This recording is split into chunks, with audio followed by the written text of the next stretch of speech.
Magnetic effects of electric current का मतलब होता है कि जब किसी कंडक्टर में इलेक्ट्रिक करंट फ्लो करता है तो उसके आसपास मैग्नेटिक फील्ड प्रोड्यूस होती है।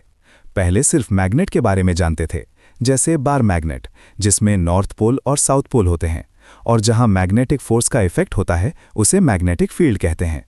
लेकिन साइंटिस्ट ने डिस्कवर किया कि सिर्फ मैग्नेट ही नहीं बल्कि इलेक्ट्रिसिटी भी मैग्नेटिज्म पैदा कर सकती है।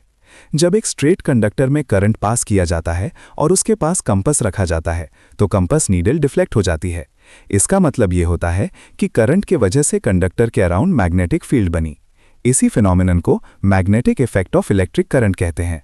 स्ट्रेट करंट कैरिंग कंडक्टर के अराउंड मैग्नेटिक फील्ड सर्कुलर होती है और वायर के बिल्कुल पास फील्ड ज़्यादा स्ट्रांग होती है, जबकि दूर जाने पर वीक हो जाती है। मैग्नेटिक फील्ड की डायरेक्शन फाइंड करने के लिए right hand thumb rule use होता है। इस रूल के अकॉर्डिंग अगर हम राइट हैंड का थंब करंट की डायरेक्शन में रखते हैं तो बाकी उंगलियों का कर्ल मैग्नेटिक फील्ड की डायरेक्शन बताता है। ये रूल स्ट्रेट कंडक्टर के लिए यूज होता है। जब करंट कैरिंग कंडक्टर को मैग्नेटिक फील्ड के अंदर रखा जाता है तो उस कंडक्टर पर एक फोर्स लगती है। इस फोर्स की डायरेक्शन निकालने के लिए Fleming's left hand rule use होता है। लेफ्ट हैंड के थंब, फर्स्ट फिंगर और मिडिल फिंगर को आपस में परपेंडिकुलर रखा जाता है। थंब फोर्स या मोशन की डायरेक्शन बताता है, फर्स्ट फिंगर मैग्नेटिक फील्ड की डायरेक्शन और मिडिल फिंगर करंट की डायरेक्शन बताता है। इसी प्रिंसिपल पर इलेक्ट्रिक मोटर काम करता है।